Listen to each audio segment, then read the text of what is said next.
Scan for SOVI and straight A's only. Let's go!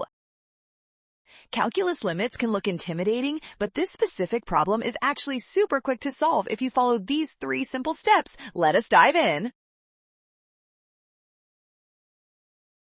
First, check the limit as x approaches pi over 4. Both the integral and the denominator evaluate to 0, confirming we have an indeterminate 0 over 0 form, perfect for L'Hopital's. Now differentiate the top using the Fundamental Theorem of Calculus, which gives tangent of x. Differentiate the bottom to get 2x. This simplifies our limit expression significantly for the calculation. Finally, substitute pi over 4 into our new expression. Tangent of pi over 4 is 1, and 2 times pi over 4 is pi over 2. That equals 2 over pi. Nailed it! Scan the code. You can learn better with SOVI. Don't ignore 0 over 0 or skip the chain rule. Use FTC and L'Hopital instead.